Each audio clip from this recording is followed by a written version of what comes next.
गोवा से भी अच्छा, इसमें वोटिंग हाँ, तो आपको इंस्टाग्राम पे वोट देना पड़ेगा। रिसेंटली वोटिंग हो गया है उनको एक ही बात दोबारा सुननी पड़ सकती है, तो उसके लिए माफ़ी चाहूँगी। ठीक है। नमस्कार, देख रहे हैं झकास भारत और मेरा नाम हुआ रविकांत। अभी हूँ मैं जो मिस यूनिवर्स जो प्रतियोगिता हो रहा है उसमें कह सकते हैं कि शामिल हुई हैं काजल रानी जी, और ये रहने वाली शेखपुरा की हैं, नालंदा से भी इनका जुड़ाव है।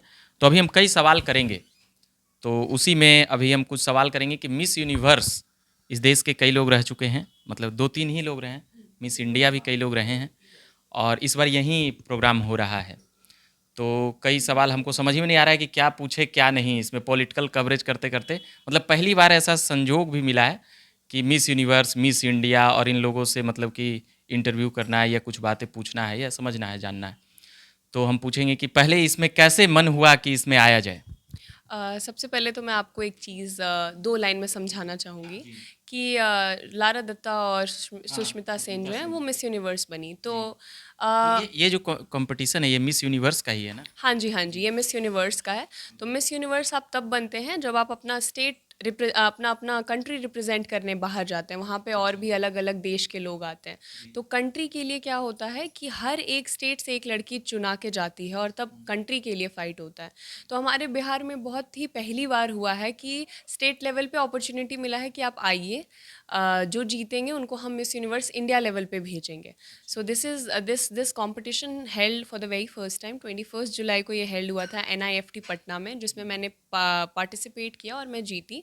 अब मुझे बहुत ही सौभाग्यपूर्ण फील कर रही हूँ कि I am getting this opportunity कि I am representing our state in India level.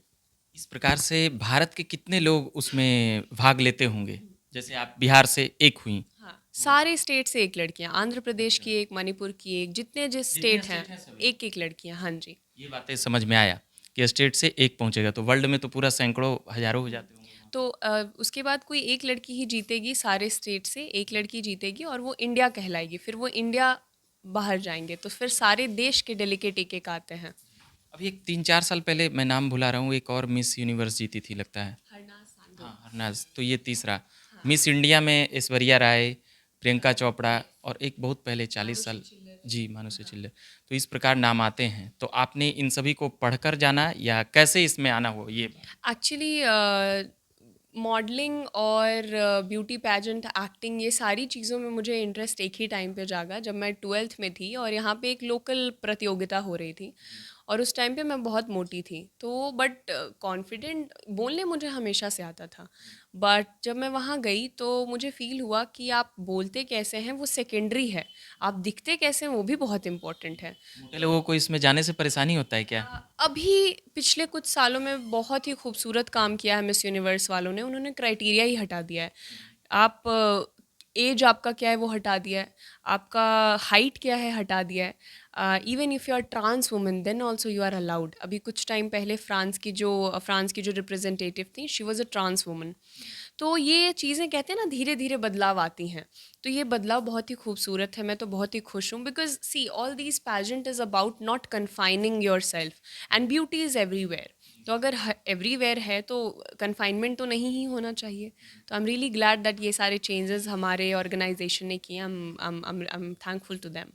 तो इसमें एक जैसे प्रक्रिया होती है, जैसे कि 10th करना है, 12th करना है, IIT करना है या जो भी तो ये मतलब कि इतने साल लगेंगे इस या चीज़ में, इतने साल लगेंगे। इसमें एक सर्किल प्रक्रिया में कितना समय लगता होगा, ये बातें समझना चाहिए। जब मैं अभी इस कंपटीशन का एग्जांपल दूंगी, जब मैं ये कंपटीशन गई तो आपसे सवाल पूछते हैं। तो आपसे मतलब की बात बता रही हूँ, अगर आपसे सवाल पूछ दिया कि अभी तक आपने ऐसा क्या किया है जिस पे आपको गौरवान्वित फील हो, तो आप कुछ अचानक से क्रिएट नहीं कर सकते हैं। ये चीज़ आप 5 दिन, 10 दिन, 1 महीना में प्रिपेयर नहीं कर सकते हैं। ये आपके लाइफ एक्सपीरियंसेस होंगे जो आप शेयर करेंगे। ये अभी तक आपने क्या किया है? क्या आप चार दीवारी के अंदर रह के सिर्फ हाउस होल्ड वर्क कर रहे हैं, and you are not something which is you are getting back to society. We humans, अगर हम इस यहाँ के रिसोर्सेज यूज़ कर रहे हैं, हम यहाँ से खाना, पानी, नेचर से सनलाइट सब कुछ ले रहे हैं, तो अगर नेचर से ले रहे हैं तो नेचर को देना भी तो पड़ेगा, सोसाइटी से ले रहे हैं तो सोसाइटी को देना भी तो पड़ेगा। तो आपके एक्सपीरियंसेस बोलते हैं, तो जब आप ये लोग आपसे सवाल करेंगे then all the practice you have done beforehand, like ये जो मैंने ये जीता, तो जो मेरे सोलो ट्रिप्स हैं या जो मेरी मॉडलिंग है, ये एकाएक नहीं है, ये मैं सालों से मेहनत कर रही हूँ, ये मेरी मतलब तीन 4 साल 5 साल क्या? बिल्कुल, ये मेरी 3 साढ़े 3 साल की मेहनत है जो अभी मैं 22 साल की उम्र में जीत गई। कई बार कई बच्चे आते हैं जो 18-19 साल के होते हैं, बट वो इतने ज़्यादा स्ट्रॉन्ग मेंटली और इतने ज़्यादा एक्टिव होते हैं अपनी लाइफ में कि वो भी जीतते हैं, क्योंकि जैसे प्रियंका चोपड़ा जब जीती हैं, ऐश्वर्या राय जीती, वो सब बहुत छोटी थी अपने उम्र में, but these people were already doing. उस समय रोकना चाहूँगा। उस समय 18 साल या 19 साल ये एज अभी बढ़ा है या क्या? उस समय 18 या 19 साल में जीतना रहता था? नहीं, कुछ ऐसा बता 18 दीजिए। 18 मिनिमम है, और उसके बाद अभी एज गैप हटा दिया गया है। पहले था 18 से 25, फिर 18 से 27 हुआ, अभी 18 से प्लस कितना भी मतलब 30 के ऊपर भी। और इवन अभी तो मैरिड वुमेन, अगर पहले लिमिटेड था कि मैरिड वुमेन नहीं आ सकती हैं, अगर कोई प्रेग्नेंट है या किन्हीं का बच्चा है वो नहीं आ सकता, अभी ये सारी चीज़ें हटा दी गई हैं। तो वहाँ का पैमाना क्या रहता है? सुंदरता रहता है या कुछ सवाल-जवाब पूछे जाते हैं?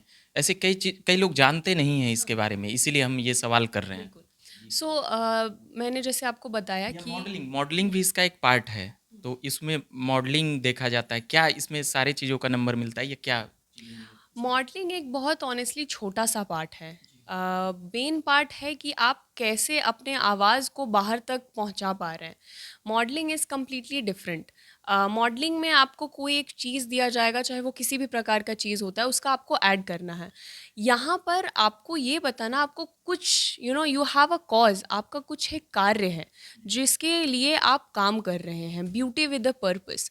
कोई भी ब्यूटी पैजेंट होल्डर जो होती हैं वो स्पोक पर्सन होती हैं, वो खुद के लिए नहीं कई लोगों के लिए स्टैंड करती हैं। जैसे मैं गोरी नहीं हूँ, मैं सावली नहीं, मैं गेहुआ कलर की हूँ, लेकिन हमारे तरफ गोरों को ज़रा ज़्यादा प्रेफरेंस दिया जाता है।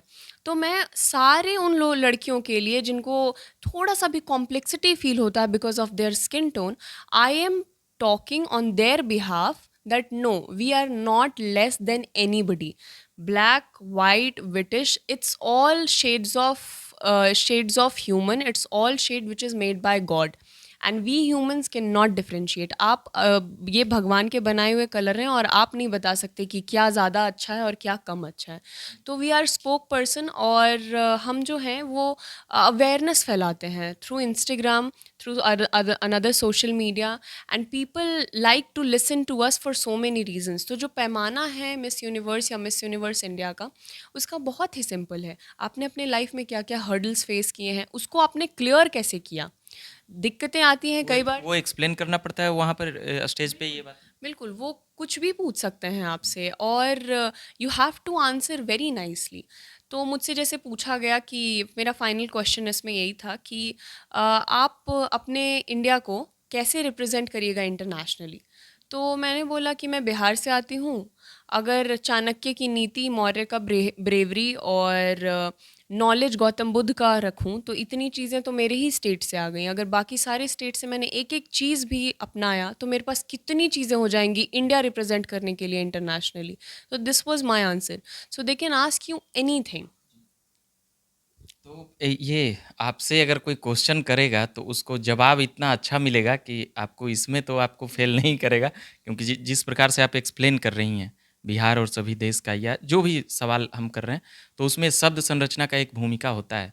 उसमें आप मतलब कह सकते हैं कि अच्छे अच्छे को पीछे कर देंगी, उससे ये आंसर से लगा।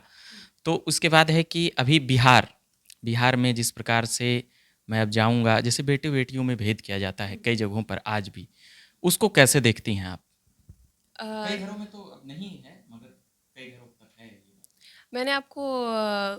मैं आपको एक चीज़ बताना चाहूँगी कि प्राइमरी रीज़न बस यही होता है ना भेदभाव करने का, कि एक बहुत गड़ंत बात अपने दिल और दिमाग में नोशन बना हुआ है, स्टिग्मेटाइज किया हुआ है कि लड़कियां जो है वो ऐसे ही करेंगी। और पता है ये सिर्फ लड़कियों नहीं, लड़कों पे कितना प्रेशर पड़ता है, आप ये सोच के देखिए।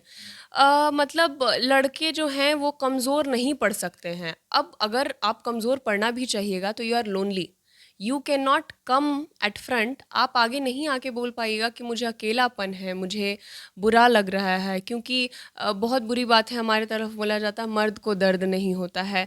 तो ये सारे जो स्टिग्मेटाइज नोशन है, ये सिर्फ ना कि सिर्फ लड़कियों के लिए, ये लड़कों के लिए भी बहुत ही प्रॉब्लम है। तो अगर किसी प्रकार से हम इसको हटा पाएँ तो लड़कियों को तो फ़ायदा होगा ही, लड़कों को भी बहुत फ़ायदा होगा। अगर एक छोटी सी एग्जांपल दे देती हूँ, लाइफ में अगर करियर फेलियर हुआ तो लड़कियों के लिए एक्सेप्टेड है। लाइफ में लड़के करियर फेल करें तो उनको फिर कोई एक्सेप्टेंस नहीं है, उनको क्या बुरा भला नहीं बोला जाता। तो ये प्रॉब्लम कहाँ से आ रही है कि लड़के suppose to behave in a particular way, लड़की suppose to behave in a particular way, यही नहीं रहेगा तो कितना अच्छा हो जाएगा। तो इसी चीज़ पे समझाने, अवेयरनेस फैलाने की ज़रूरत है कि ये नहीं होना चाहिए, कम करना चाहिए। आप अभी जहाँ तक भी हैं उसमें आपके घर और आपके जो अभिभावक हैं उनका योगदान इसमें सबसे महत्वपूर्ण रहा होगा, क्योंकि कोई भी यहाँ पर ऐसे फैसले लेने में, मतलब पढ़ाई लिखाई के अलावा खेल ही कूद में भेजने में बहुत ये है, अब तो खेल कूद में, मगर फिर भी modelling, Miss India, Miss Universe, Miss Bihar, इन इन सभी चीज़ों में कई अभिभावक हिचकते ही नहीं हैं, वो सोचते ही नहीं हैं। मगर इसके लिए क्या कहना चाहेंगे अपने अभिभावकों के लिए, जैसे माता पिता और भी जो भाई और घर के अभिभावक हों? सबसे पहले तो मैं बोलना चाहूँगी कि बहुत ही मिडिल क्लास फैमिली से हूँ मैं। समय के साथ भैया मेरा जो है वो 12 साल बड़ा है, तो उन्होंने बाहर जाके पढ़ाई की। तो पापा ने अपनी लिमिट पुश की और उनको बाहर जाके पढ़ाया। तो उन्होंने काफ़ी exposure, he have carried a lot of exposure of outside world to home, कि बाहर कौन से ब्रांड्स चलते हैं, क्या गाने सुने जाते हैं। नहीं, अडॉप्ट नहीं करना है, नॉलेज रखना बड़ा ज़रूरी है कि बाहर चल क्या रहा है। तो इस तरह से एक्सपोज़र मिला मुझे लाइफ में। और उसके बाद फिर मेरे घर में चाहे भैया हो या मैं हूँ या मेरी छोटी बहन हो, क्योंकि हम जॉइंट फैमिली हैं, तो मेरे घर में मेरे चाचा, चाची, उनके 2 प्यारे बच्चे भी रहते हैं। तो चाहे वो मेरी छोटी बहन हो, मैं हूँ या मेरा बड़ा भाई हो, कोई भी हो, हमें एक बहुत कॉमन चीज़ सिखाई जाती है, अपना ओपिनियन रखना, और ये बहुत इम्पॉर्टेंट है। अगर मैं सोच रही हूँ आम, तो मैं इमली नहीं बोलूँगी अपने पापा को अच्छा फ़ील कराने के लिए, मैं बोलूँगी कि मैं इमली सोच रही हूँ पापा, बताइए। तो एक बहुत ओपन कॉन्वर्जेशन, ओपन कम्युनिकेशन होता है कि this is what this child, my my small sister is just 7 years old, but if she doesn't like something, अगर उसको नहीं कुछ पसंद आता है तो वो बोलती है। सोचिए 7 साल की बच्ची, उसको इतनी आज़ादी दी जा रही है कि वो बोलो, दिक्कत लगे बोलो। तो ये बहुत ही ज़रूरी है कि कुछ भी ओपिनियन रखने के लिए डरना नहीं है, क्योंकि वो डर अगर आप बचपन से डालिएगा ना तो बड़े होने के बाद बड़ी दिक्कत होगी। और ऐसे ही बच्चे गलत राह पे चलते हैं, क्योंकि मम्मी पापा से बात कर सकते नहीं हैं। फिर अपने अपनी चीज़ों को अपने दोस्त से, यार से क्लियर करते हैं। तो इससे अच्छा है ना कि दोस्त यार से क्लियर करने से अच्छा है कि मम्मी पापा से क्लियर कर लें, भाई बहन से क्लियर कर लें। ये ट्रांसपेरेंसी बहुत इंपॉर्टेंट है। पढ़ाई अभी कहाँ तक हुई है काजल? पढ़ाई मैंने एसपीएल कंप्लीट किया, स्टूडेंट पायलट लाइसेंस बोलते हैं। सीपीएल मैं करने की कोशिश चाहत पायलट रख की रही तरफ? थी। हाँ जी, हाँ जहाज जी। है आपको, जहाज। बड़े बड़े भाई भी आपके पायलट हैं हाँ ना? जी, हाँ, कमांडर है वो एयर इंडिया में, तो मैंने सोचा था तो सीपीएल कम। इसमें इसमें चांस ले रही हैं कि बनना पायलट ही है? नहीं, ऑनेस्टली अभी होल्ड पे रख रखा है, क्योंकि मैंने जब एसपीएल किया तो अच्छा लग रहा था करने में। ऐसा नहीं बोलूँगी कि नहीं अच्छा लग रहा था, अच्छा लग रहा था। लेकिन जब मैंने मॉडलिंग शुरू किया या फिर जब मैं ऐसे सोचने लगी, अपने अपनी अपनी थॉट प्रोसेस को आर्टिकुलेट करने लगी वर्ड्स में, it gave me another level of kick. वो सलमान खान की मूवी देखी होगी आपने, किक बोलते हैं वो, उसमें वो किक देने लगा मुझे। मैं अपने काम के लिए 5 बजे भी उठती हूँ, 4 बजे भी उठती हूँ। 18-18 घंटे का कई बार शिफ्ट होता है मेरा मॉडलिंग का। और मॉडलिंग में कैसे होता है कि आपके पहले घंटे पे जैसे चार्म है, 18वें घंटे भी वही चार्म कंटिन्यू होना चाहिए। तो इस लेवल का डेडिकेशन सिर्फ तब आ सकता है जब आप अपने काम के लिए बहुत पैशनेट हों। तो ये तो मुझे पता चला कि I am really good in my job. Second, when I came for beauty pageant, I have a lot of thoughts in me. I have experienced a ton of things, plus the place I am coming from, अगर मैं इस stage को utilise नहीं करूँगी तो मुझे नहीं पता कौन करेगा। रहने मतलब ये पढ़ाई लिखाई आपका पटना में ही हुआ या बाहर या गाँव पर? सर मेरी पढ़ाई-लिखाई पटना और बाहर तो आप नहीं, आपने गलत सवाल पूछा। आपको पूछना चाहिए कैसे हुई? ऑनलाइन हुई क्योंकि कोविड का टाइम था। तो 12th के 10th बाद 10th 12th भी हाँ, हाँ, पटना में? हाँ, 10th स्कूलिंग भी 12th पटना में? हाँ जी, 10th 12th पटना में, उसके बाद कोविड आ गया। सेम टाइम मैंने 2 कोर्स लिया। एसपीएल भी लिया, स्टूडेंट पायलट लाइसेंस, हाँ, उसके और उस सेम टाइम फ़िलॉसफ़ी ऑनर्स भी लिया दिल्ली यूनिवर्सिटी में।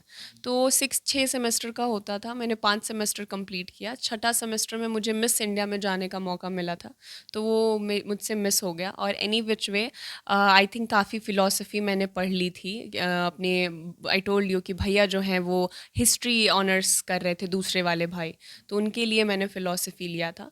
तो काफ़ी फ़िलॉसफ़ी से मदद मिली मुझे, आपका थॉट प्रोसेस काफ़ी अलग चलता है। आप डीपली समझते हैं कि इतने सारे बौद्धिज़्म, जैनिज़्म और किन बहुत सारे लोगों के फ़िलॉसफ़ी, आप जो भी सोचते हो वो सब फ़िलॉसफ़ी ही है। Everything starts from philosophy, so it helps you too much. रहने वाले शेखपुरा, नालंदा, मतलब ये थोड़ा अभी कन्फ्यूजन हो रहा है। कोई कन्फ्यूजन नहीं है, चूँकि हमारे 2 पेरेंट होते हैं तो मैं 2 जगह से एसेंस लेके आती हूँ। शेखपुरा से क्योंकि पापा हैं, नालंदा से क्योंकि मम्मी है, और born and brought up in Patna. मतलब यहाँ ज़्यादा रहना हुआ और सारी चीज़ें। अच्छा, इसके बाद तो जैसे लाइफ़ चेंज हो जाता है, कई लोग मिस इंडिया, मिस यूनिवर्स बनते हैं तो, और फिर बनने के बाद तो कहाँ-कहाँ आप लोग चले जाते हैं या जो भी है। तो उसके बाद तो दुनिया चेंज हो जाता है, तो ये वाला दुनिया तो रहेगा नहीं। जैसे कई लोग फ़िल्मों में जाते हैं, कई लोग और भी चीज़ों में जाते हैं, कई लोग नहीं जाते हैं। कैसे देखते हैं? अ, देखती मैं ऐसी हूँ कि आप अपने आप को अपडेट कर सकते हैं, बट आप अपने आप को चेंज नहीं कर सकते हैं। तो आप जैसे बोल रहे हैं दुनिया बदल जाती है, it is a very slow process. तो प्रायोरिटीज़ जो हैं वो मेरी, मुझे नहीं लगता एज ऑफ नाउ कि बहुत ड्रास्टिकली शिफ्ट करेंगी। वो मे बी धीरे धीरे विथ टाइम शिफ्ट हों, but as of now my priority is completely on this. तो ये बात हम कर रहे थे। बाकी अभी बिहार में ज़्यादा यहाँ पे चलता है नेतागिरी, या कह सकते हैं कि राजनीति। पॉपुलैरिटी जैसे बढ़ती है तो कई लोग एक स्थान का प्रतिनिधित्व करने लगते हैं। मतलब किसी भी जगह से, जो उस जगह से हों, ना हों, एक इमेज जो बन जाता है। तो उसके चीज़ों के लिए कैसे देखते हैं राजनीति? मैं लोकल पॉलिटिक्स में तो ऑनेस्टली मुझे बहुत ज़्यादा नॉलेज भी नहीं है, बट बचपन से लेके अभी तक मैंने नीतीश कुमार जी को देखा है सीएम बनते हुए, और मतलब सीएम रहते हुए, क्योंकि I am 2002 born and he is CM from 2005। तो I really like him as a leader for very obvious fact कि लड़कियों पे तो बहुत ही ज़्यादा ध्यान देते हैं वो, और प्रोग्रेस जो है वो विजिबल है पिछले 10 सालों से। तो स्लो ही सही या जिस भी स्पीड से सही, प्रोग्रेस हो तो रही है। तो I am really glad that progress is going on. और कोई नेता जो अच्छे लगते हैं? बहुत सारे नेता हैं जो अच्छे लगते हैं मुझे। आई थिंक सब लोग ही अपने आप में बहुत अच्छा कर रहे हैं। फ़िल्मों से जुड़ाव आपका कोई और फ़िल्म अभी पहले किए हों, या हाँ, एक तमिल शॉर्ट मूवी की है मैंने, और अभी एक तेलुगु प्लान में चल रही है। तो अभी आप क्या इसके लिए वोटिंग-वोटिंग होती है मिस यूनिवर्स के लिए, या क्या कुछ कुछ बताना हाँ, चाहेंगे? मैं अपने पूरे स्टेट से रिक्वेस्ट करना चाहूँगी कि प्लीज़ आप मुझे इंस्टाग्राम पर फॉलो कर लीजिए, ताकि मुझे जब वोटिंग का ज़रूरत पड़े तो आप वहाँ वोट कर पाएँ। माई इंस्टा हैंडल इज़ KAJALCHOUDHARY _ 5 चूँकि उसमें ब्लू टिक होगा तो आपको ईज़ी होगा मुझे पहचानने में। तो वोटिंग वोटिंग जैसे वोट आपको कहाँ देंगे? इंस्टा पर देंगे या किसी हाँ, और आप वेबसाइट? इंस्टा पर फॉलो करिएगा तो वहीं पर आपको वोटिंग के सारे डिटेल्स मिलेंगे जब पैजेंट शुरू हो जाएगा नेशनल्स तो। और अपार्ट फ्रॉम दिस, आपके कितने फॉलोअर्स हैं और कितना एंगेजमेंट है वो मिस पॉपुलर बनाता है। तो I would love this kind of support from Bihar. वहाँ से फ़ायदा होगा। बिल्कुल। चलिए, तो हम बिहार और देश वाले के लोग, जितने भी लोग देख रहे होंगे, सुन रहे होंगे, उन लोगों से आग्रह करेंगे कि जो काजल रानी हैं, इनको सपोर्ट करिए, फॉलो करिए और इनको वोटिंग करिए, ताकि इस देश को एक और नया मिस यूनिवर्स मिल सके। तो हम अभी के लिए इतना ही कहेंगे। आप झकास भारत देखते रहिए। मेरा ये पहला अनुभव था कि कोई मतलब इस तरह के कॉम्पिटिशन के जो अभी हैं काजल रानी जी, इन लोगों से इंटरव्यू मैं कर रहा था। बाकी पॉलिटिक्स और अभ्यर्थियों के मुद्दों को लेकर लगातार आते रहते थे। कैमरे के पीछे आदित्य जी हैं। मेरा नाम रविकांत हुआ। धन्यवाद।